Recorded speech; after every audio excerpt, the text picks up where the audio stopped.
আমাদের পার্টির president Tarique Rahman, air মালিক ফখরুল আলমান, নিচে তারেক রহমান। যদি বিএনপি ক্ষমতায় আসে তাহলে আমরা সর্বপ্রথম নিজেদের প্রতিশ্রুতি দিয়েছে, 3টে প্রতিশ্রুতি, সেটা আমরা বাস্তবায়ন করবো। সেটা হলো কি, আমাদের নায়েবে ইস্যু, ওনার মাধ্যমে ফরিদপুরে বাস্তবায়ন। যদি সে ইনশাল্লাহ বিপুল ভোটে হবে, হওয়ার পর বিএনপি ক্ষমতা কি ভোটের মধ্যে সে আপনার ওই ফ্যামিলি কার্ড, এই ফ্যামিলি কার্ডটা দিলে পরে আপনার 4 কোটি মহিলার ফ্যামিলি কার্ড দেবে। এতে করে একটা পরিবারের গড়ে যদি আপনার 3 জন করে সদস্য থাকে, আমি একটু কম করে বললাম, তাতে আপনার 9 কোটি লোক, 9 কোটি বা 10 কোটি লোকের একটা মাসিক যে একটা তাদের যে সার্ভাইভ করার যে ফ্যামিলি সার্ভাইভ করার যে ওই যোগানটা, সেটা এই ফ্যামিলি কার্ডের মাধ্যমে অনেকটা হবে। 1, 2, চিকিৎসা ক্ষেত্রেও সুবিধা পাবে।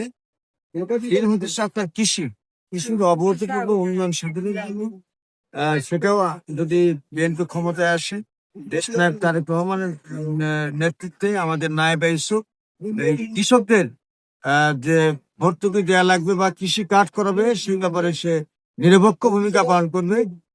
এবং শুধু তাই নয়, ফরিদপুরে যে বেকার রয়েছে লোকজন, এই বেকার সমস্যার সমাধান করবে। আপনার জেনে রাখা উচিত যে আপনার ফরিদপুর মেডিকেল কলেজ, এটা কিন্তু চৌধুরী কামাল ইবনে ইউসুফ সাহেব করছে।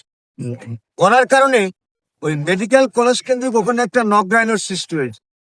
20,000 পরিবার ওনার ওসিলায়, চৌধুরী কামাল ইবনে ইউসুফের ওসিলায় 20,000 পরিবার কিন্তু বাইসে আছে। অতএব এই ধরনের আরো বৃহত্তর প্রতিষ্ঠান উনি করবে, ইন্ডাস্ট্রিয়ালাইজেশন করবে, শিল্পের উন্নয়ন করবে, ফরিদপুরকে বিভাগ করবে এবং ইয়াং জেনারেশনদের যারা নাকি শিক্ষিত আছে বা একটু অল্প শিক্ষিত আছে, এদেরকে প্রশিক্ষণের মাধ্যমে এদেরকে আপডেট করে এদের কর্মসংস্থানের ব্যবস্থা করবে বলে আমি আশা।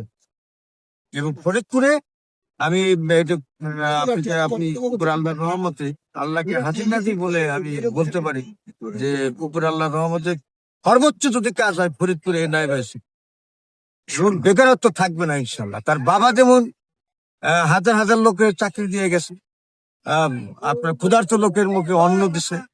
আপনার উনি যখন ক্ষমতায় ছিল তখন 30 কেজি করে গম প্রায় পরিবারের জন্য আপনার রিলিফ হিসেবে উনি ফ্রি দিতেন, যেটা আওয়ামী লীগ সরকারের আমলে সেটাকে একদম সমূলে ধ্বংস করেছে উনি।